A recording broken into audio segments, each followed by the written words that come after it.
Good morning students.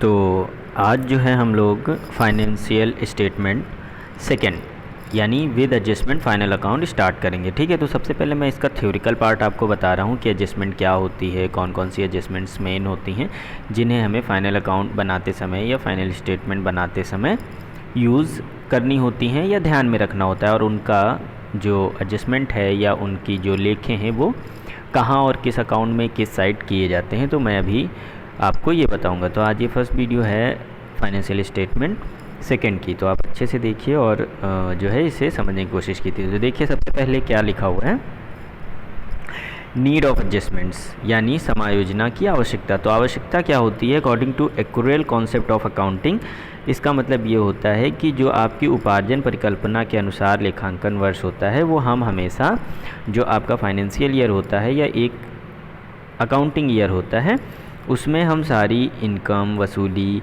और उस year किए गए व्ययों पर ही आधारित नहीं होता है, यानी सिर्फ एक साल की ही सारे ट्रांजैक्शंस बिजनेस में नहीं होते हैं। इन शॉर्ट आप ये समझ सकते हैं कि अगर हमने मान लीजिए अपना फाइनेंशियल ईयर 1 अप्रैल से 31 मार्च होता है, तो अगर हम क्या जितने भी ट्रांजैक्शंस करते हैं, जितने भी जो है सैलरीज़ देते हैं या जितना भी हम एक्सपेंस करते हैं या जितनी भी हमारी गेंस होती है वो सिर्फ क्या उन्हीं 12 महीनों के लिए ही एप्लीकेबल होती है? नहीं, कभी कभी ऐसा होता है कि हम उन 12 महीनों से एक्स्ट्रा भी दे देते हैं और कभी कभी ऐसा होता है कि हम उनसे कम भी देते हैं। तो ऐसी सिचुएशंस आने पर हमें एडजस्टमेंट की ज़रूरत पड़ती है या हमें उन बकाया या एडवांस या अग्रिम्स को एडजस्ट किया जाता है, उन्हीं को हम एडजस्टमेंट कहते हैं और वही हमारी समायोजनाएं कहलाती हैं और उसको हम एडजस्टमेंट कहते हैं। ठीक है, तो ये हमारी नीड हो गई। और नीड ये भी है कि अगर आप उन एडजस्टमेंट्स को छोड़ देंगे तो आपका कभी भी करंट फाइनेंशियल ईयर का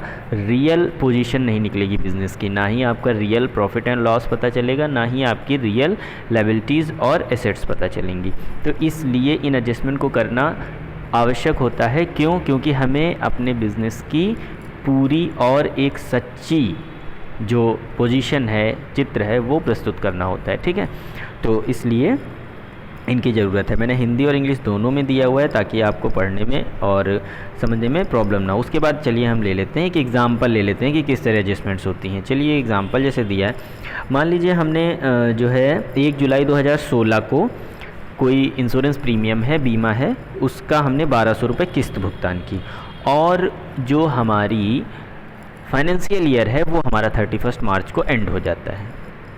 ठीक है, तो 31 मार्च को एंड हो जाता है और हमने जुलाई को दिया और कोई भी प्रीमियम होती है वो मंथ में नहीं होती, वो हमेशा जो है मोस्टली ईयरली दी जाती है। जो प्रीमियम होती है इंश्योरेंस की वो ईयरली होती है, यानी 12 मंथ की होती है। तो अगर हम जुलाई से कोई प्रीमियम देंगे तो ऑब्वियस है उसका ईयर कब पूरा होगा? 30 जून को, यानी 30 जून को।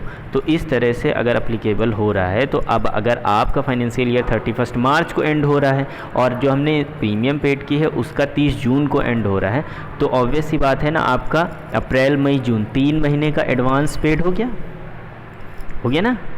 तो 3 महीने का जो एडवांस पेड हो गया है, तो हम फिर उसे क्या करेंगे, हम वो 3 मंथ का जो एडवांस है या अग्रिम जो पेड किया है उसे हम माइनस कर देंगे और फिर जो रियल बचेगा यानी हमारा 900 रुपये, यानी 1200 का अगर हम 3 महीने का निकालेंगे तो आपका 300 रुपये निकलेगा और उसे हम माइनस कर देंगे, तो 900 रुपये जो हमारा करंट ईयर का प्रीमियम है वो हम पीएल के डेबिट में शो करेंगे, यानी अपने खातों में शो करेंगे। तो इस तरह से एडजस्टमेंट होते हैं। अगर हम 1200 ही अपने अकाउंट्स में शो कर देते तो हमारे 300 रुपये तो अग्रिम है ना, वो नेक्स्ट ईयर के लिए हैं, तो वो भी उसमें एडजस्ट हो जाते। इससे क्या होता, हमारी रियल पोजीशन शो नहीं होती। तो इसलिए हम एडजस्टमेंट करना ज़रूरी होता है। तो ये एक एग्जांपल था, इस तरह के बहुत सारे ढेरों एग्जांपल्स हैं। आप आगे क्वेश्चन पढ़ेंगे, अभी मैं न्यूमेरिकल कराऊंगा, उसमें आपको अच्छे से समझ आएगा। ठीक है, तो चलिए अब आगे बढ़ते हैं।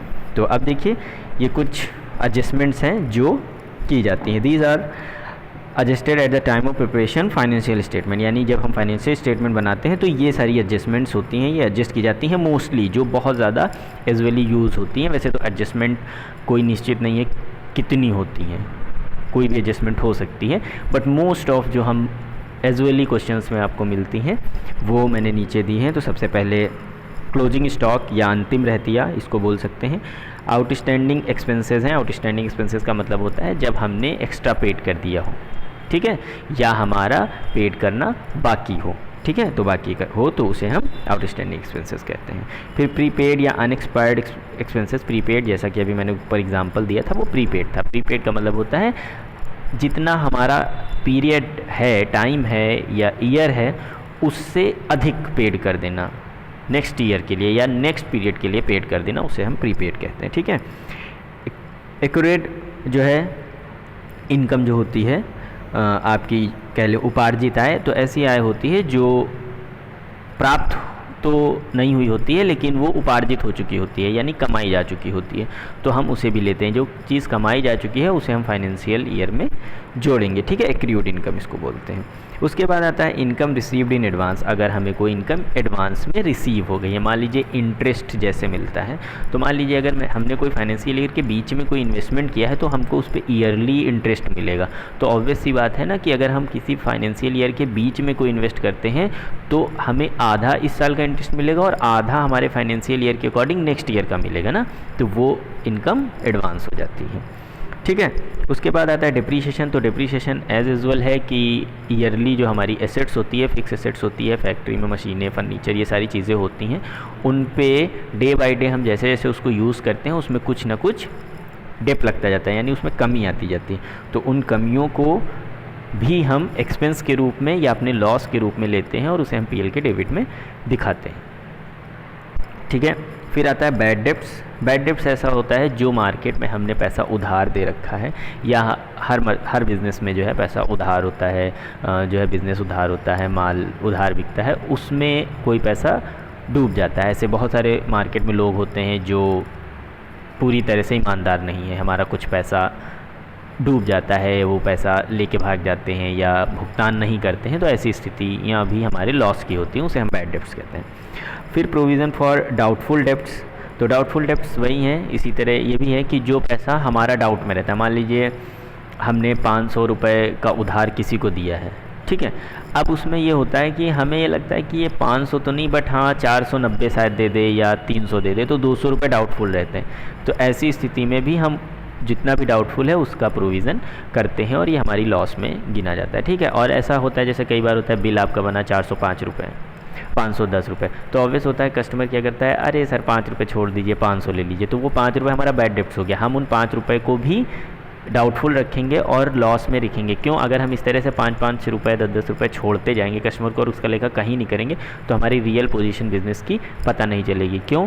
क्योंकि जो हमारा आप कह लीजिए बिज़नेस होता है उसमें बहुत सारे ट्रांजेक्शन होते हैं। 1-2 बार 5-10 रुपये छोड़ना पॉसिबल हो सकता है, बट जहाँ पे हज़ारों की संख्या में ट्रांजेक्शन्स होते हैं, अगर हमने 5-5 रुपये छोड़ दिए और 1000 ट्रांजेक्शन तो 50,000 रुपये हो गए, और 50,000 एक ह्यूज अमाउंट तो इस तरह से आप करेंगे, ठीक है।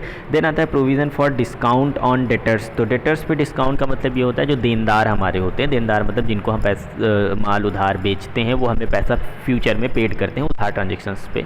तो जब उधार ट्रांजेक्शन्स होते हैं तो कई बार डेप्टर्स होते हैं वो आके आपसे पर्सनल डिस्काउंट लेते हैं, विशेष डिस्काउंट लेते हैं, कभी कहते हैं फाइनेंशियल पोजीशन अच्छी नहीं है, आप इतने रुपए छोड़ दीजिए और डिस्काउंट दे दीजिए, इस तरह की चीज़ें होती हैं। तो हम उसके लिए भी प्रोविज़न बनाते हैं कि चलिए 5-10 रुपये या 5-10%, 2-4% छूट जाएगा या हमारा लॉस हो जाएगा, वो चीज़ें आ जाती हैं, ठीक है। देन आता है मैनेजर्स कमीशन। तो मैनेजर कमीशन जैसे ऑफिस का मैनेजर होता है या फैक्ट्री मैनेजर होता है, उन दोनों को माल बेचने के लिए, बनाने के लिए, प्रमोशन के लिए हम कमीशन देते हैं, ठीक है। तो वो कमीशन निश्चित नहीं होता है, वो कमीशन प्रॉफिट पे होता है या सेल पे होता है, या जितना हमारी मार्केट में सेल होगी या जितना हमारा गेंस होगा उस पे देते हैं। तो उसका 5-10% निश्चित होता है, तो वो हम एडजस्टमेंट में रखते हैं कि अगर इतना प्रॉफिट होगा तो हम मैनेजर को भी इतना कमीशन हमें देना पड़ेगा, तो वो भी हमारा लॉस होता है, ठीक है। उसके बाद इंटरेस्ट ऑन कैपिटल, और फिर हम जो कैपिटल बिज़नेस में इन्वेस्ट करते हैं तो उस पर हम इंटरेस्ट चार्ज करते हैं। ये हम जो है बिज़नेस का एक लॉस ही मानते हैं, क्योंकि जो कैपिटल पे इंटरेस्ट लगने का मतलब है कि हमने कहीं से अगर उधार लेके बिज़नेस में कैपिटल लगाई है तो उसका हमें इंटरेस्ट पेड करना पड़ेगा, तो हम इसे लॉस लिखते हैं। वैसे तो देखा जाए कैपिटल का इंटरेस्ट हम इसको प्रॉफिट मान सकते हैं, बट नहीं, ये हमारा लॉस होता है। तो लॉस इसलिए होता है क्योंकि हम कई बार कैपिटल को दूसरे सोर्सेस से लाते हैं, मान लीजिए उधार लिया है, लोन लिया है, या किसी से बोरो करके लिया है, उधार लिया है, या किसी से मांग के लिया है, फिर उसको हमें विद इंटरेस्ट देना पड़ेगा। उससे हमारा बिजनेस तो चलेगा, वो कैपिटल तो होगी, बट उस पर जो इंटरेस्ट मिलेगा वो हमारा लॉस में कंसीडर किया जाता है, इसलिए। ठीक है, तो ये कुछ इंपॉर्टेंट एडजस्टमेंट है, हिंदी में भी लिखी हुई है नीचे, आप इन्हें अच्छे से पढ़ लेंगे, और जो मैंने जो बोला है आप उसे बहुत अच्छे से सुनेंगे। आगे की वीडियो में मैं इसका सेकेंड पार्ट बनाऊँगा, तो इसमें बताऊँगा कि ये सारी एडजस्टमेंट्स की एंट्रीज़ क्या होती हैं और इनको कहाँ कहाँ पे हम एडजस्ट करते हैं, यानी ये ट्रेडिंग में जाएंगी या पीएल में जाएंगी या इनका बैलेंस शीट में कहाँ लिखा होगा। इस तरह से मैं पूरा कॉन्सेप्ट आपको पहले समझाऊंगा, देन हम न्यूमेरिकल बनाएंगे। ठीक है, तो आप अच्छे से इसे जो है पढ़िए और अच्छे से ये वीडियो देखिए, पूरी सारी बातें आपको क्लियर हो जाएंगी। एडजस्टमेंट क्या होता है, समायोजना क्या होता है। Okay, thank you.